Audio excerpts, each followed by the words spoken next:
You're listening to The Hikam with Shaykh Zahir Bacchus of the Lotri Foundation.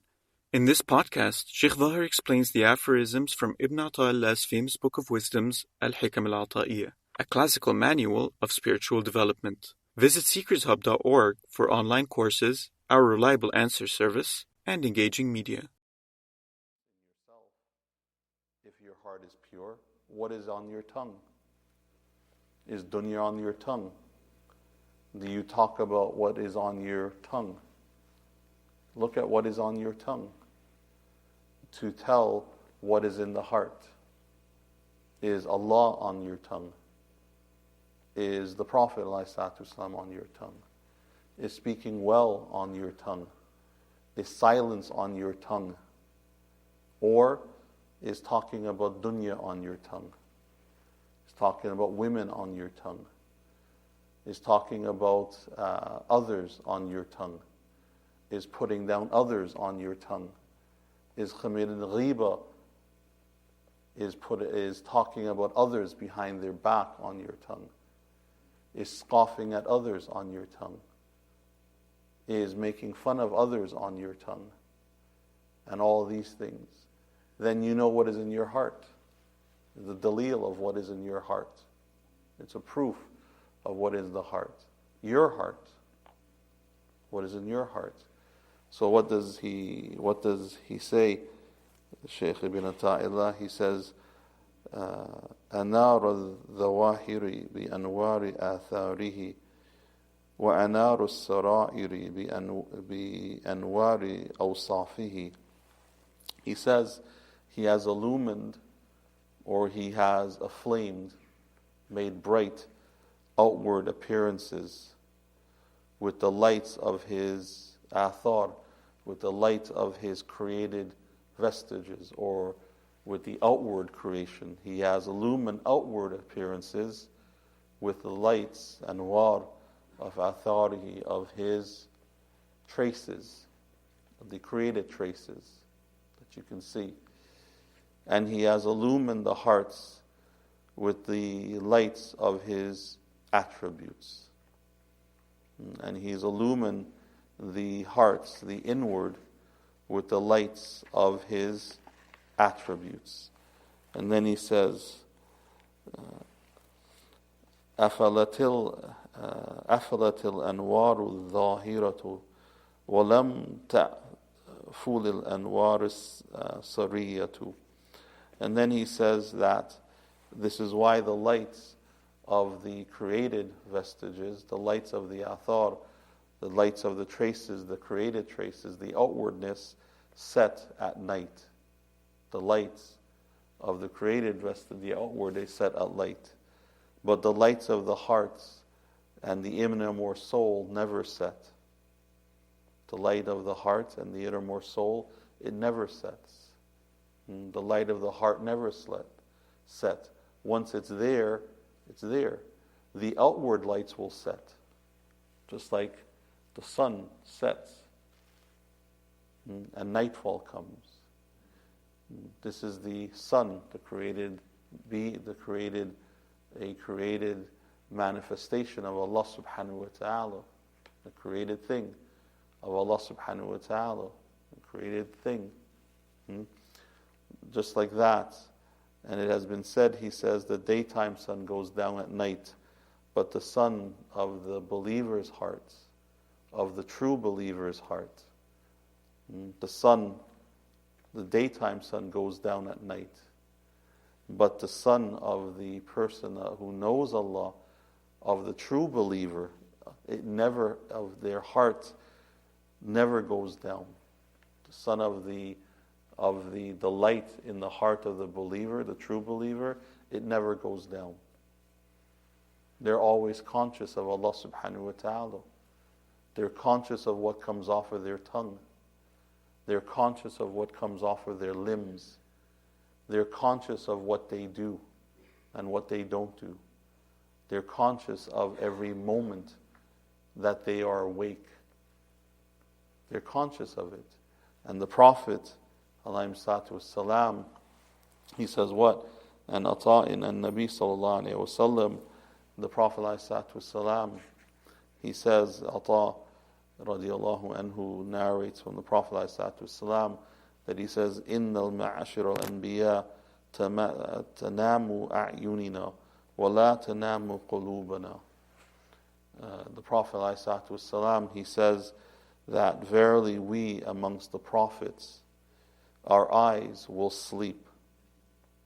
We amongst the prophets, not just him, the Prophet ﷺ, he says we amongst the ma'ashir anbiya, we amongst the prophets, amongst other prophets, our eyes are sleep. Our eyes sleep. وَلَا تَنَامُ قُلُوبُنَا. However, our hearts don't sleep. The Prophet ﷺ says. So even when they're unconscious, when they're asleep, and their minds are unconscious, their hearts are still awake. Their hearts still have the light of Allah subhanahu wa ta'ala. The nur, it's still bright in their heart. They're still bright in their heart. So the daytime sun goes down, but the sun of the true believer, never goes down. Meaning the illumination, the light of Iman in their hearts never fade. It never goes down. I remember visiting a scholar once, a very old scholar, and you have these stories. And he was a Quran teacher. He taught Quran and he taught tafsir, amongst other things. But he taught Quran and he used to recite in the masjid, and he used to recite in Taraweeh. And they said he had a surgery, and he was out in the operation room. He was out in the operation room, and he was mumbling something even though he was out, even though they had anesthesia to him for this surgery. And the doctors was wondering, what is he saying? The nurses were thinking, what is he saying? So one of the doctors, they put their ears to his lips, and he was reciting Quran. Subhanallah. He was reciting Quran. Meaning what? He was unconscious. His mind was unconscious. But his heart was still enlightened and with light. Because why? Because he concentrated on bettering his heart. He concentrated on bettering his heart. He concentrated on what? On engaging himself with Quran, on fulfilling the Sunnah, instead of talking names with others, instead of scoffing at others, instead of thinking that he was better or she was better than others. He concentrated on what? Instead of thinking about his reputation, he concentrated on his relationship to Allah subhanahu wa ta'ala. And so the Prophet ﷺ was, as he says, Ana ma'ashir al-anbiya, that I am amongst the anbiya, tanamu a'yunina, that our eyes, they sleep. Wa la tanamu qulubana. However, our hearts don't sleep. Our hearts don't sleep. So the zahir of a person, the outside of a person, it may be beautiful. It may appear to be beautiful. As Allah subhanahu wa ta'ala says, لَقَدْ خَلَقْنَا الْإِنسَانَ فِي أَحْسَنِ تَقْوِيمٍ. And we have created man in the best stature. We have created man in the best stature, the best outward form. That's Allah subhanahu wa ta'ala saying this. In order for us to be thankful to Him. But Allah subhanahu wa ta'ala will want us to go beyond that, thank Him for it, and then move on to working on our hearts. Because that's what Allah subhanahu wa ta'ala, one of the things Allah will judge us by is our hearts. As the Prophet ﷺ says in a hadith narrated from Abu Hurairah radiyallahu anhu, إِنَّ اللَّهَ لَا يَنْظُرُ إِلَى صُوَرِكُمْ وَأَمْوَالِكُمْ وَلَكِنْ يَنْظُرُ اللَّهَ إِلَى قُلُوبِكُمْ وَأَعْمَالِكُمْ. Allah, the Prophet ﷺ, this hadith is in the chapter of knowledge of Imam Bukhari. The Prophet ﷺ, he says, إِنَّ اللَّهَ لَا يَنْظُرُ إِلَى صُوَرِكُمْ وَأَمْوَالِكُمْ, that verily Allah subhanahu wa ta'ala will not look at your outward appearances. Allah subhanahu will not look at your outward appearances, your status, the wealth that you have, وَأَمْوَالِكُمْ, and the wealth that you possess. Allah will not look at it to determine your fate in the akhirah.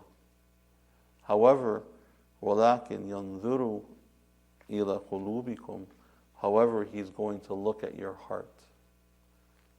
Is there hasad there? Is there love there? What is there? And He's going to look at your a'malikum, and He's going to look at your works that you do. Why did you do it? What is your intention of doing it? Was it looking so that others can look at you and see? Why did you do what you did? Why do you come? Why do you stand? What is your intention? What is your intention? So Allah subhanahu wa ta'ala will judge your works. Are they acceptable? Did Allah accept it? Or is there a reason for Allah to reject it? So Allah subhanahu wa ta'ala is going to look at these things. This is why Shaykh Ata'illah, this great scholar, he says he is illumined outward appearances with the lights of his created athar, of traces, vestiges. And he illumined the inner hearts with the lights of his attributes, with his awsaf. Illumined the inward with the lights of his awsaf. That the light, that love and rahmah and compassion. These things that will last and will lead to purification of the heart, so that one can travel to Allah subhanahu wa ta'ala in the best of, with the best of hearts. Travel to Allah subhanahu wa ta'ala in the best of, in the most pure, and the best of what one thinks of Allah subhanahu wa ta'ala, and hoping to achieve and hoping to gain success and gain entrance into Jannah, hoping to gain success and entrance into Jannah. How does one purify the heart? How does one purify the heart? تَغَدُّ بَصَرُكُمْ, lower your gaze. Lower your gaze from looking. We look at the verses of Quran, and Allah subhanahu wa ta'ala tells us to lower our gaze. Yes, lower your gaze from looking at others. Lower your gaze from looking at things that will cause your shahwa to increase, your desire to increase. But lower your gaze from the things that will lead you from working on yourself. Lower your gaze from looking at things, staring at things, contemplating things that are dunyawi oriented. And look at the things that will lead you to prosperity in the next world. And what will lead you to prosperity is what Allah subhanahu is going to Allah, qalbun salim, going to Allah subhanahu wa ta'ala with a pure heart. Ala bi dhikrillahi tatma'innul qulub. Is it not the remembrance of Allah, the remembrance of Allah that causes the heart to become tranquil? Tatma'innul qulub, it causes the heart to be free from concern over this world, from love of this world. تطمئن القلوب, when the heart finds tranquility, the hearts find tranquility, is when it is synchronized with Allah subhanahu wa ta'ala. When it's synchronized with Allah subhanahu wa ta'ala. And the heart becomes synchronized with with Allah subhanahu wa ta'ala when it has love for Allah. And it's moved away from being attached, worried about this world, and worried about what? The remembrance of Allah means what? That one performs actions and worship, not because other people are looking, concentrated on yourself and lowering your gazes from what other people do, lowering the eyes and looking from what other people do. Because someone who looks at what other people do and concentrates on what other people do, the shaitan will lead him away from looking at himself and concern and bettering himself. And a person who does look at others and concentrates on others, there is a characteristic. How do you know if you're looking at others? Complain. You have a lot of complaints about others and what they do and what they don't do and all of this nonsense.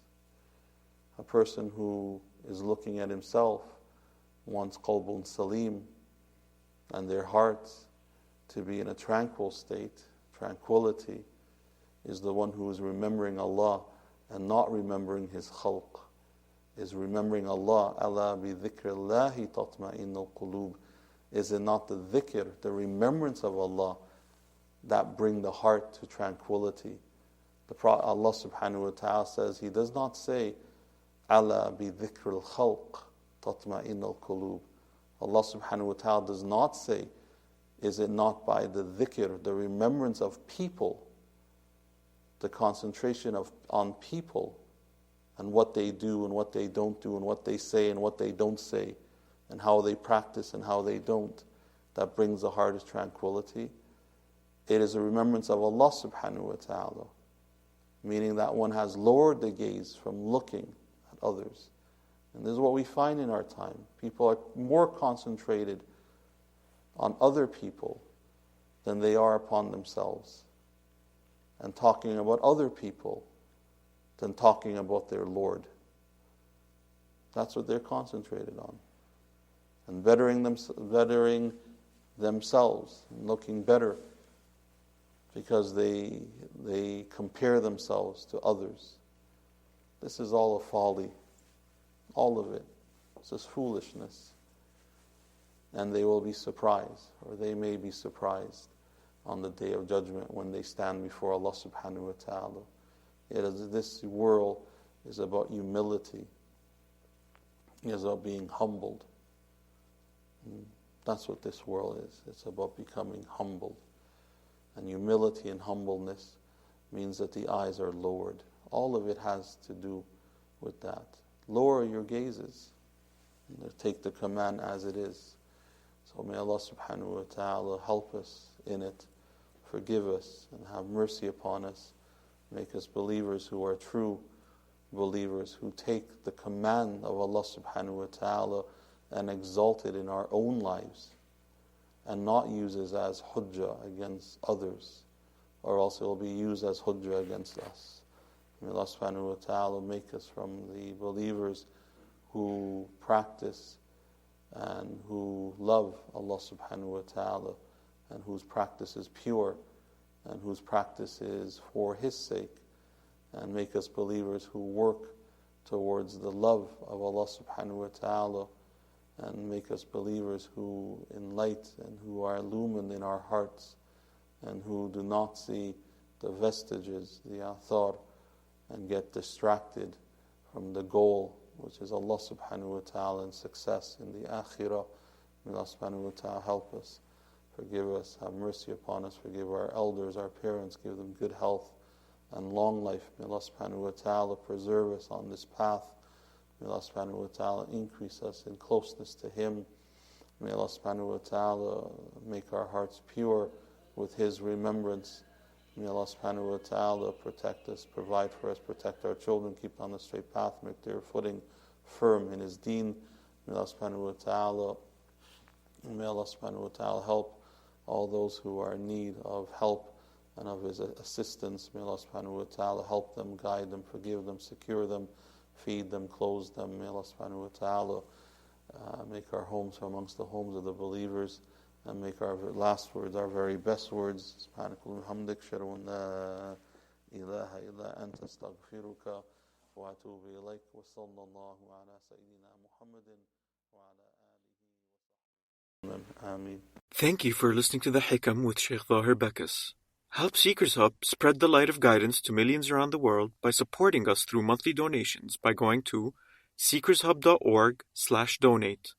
Your donations are tax deductible in the US and Canada.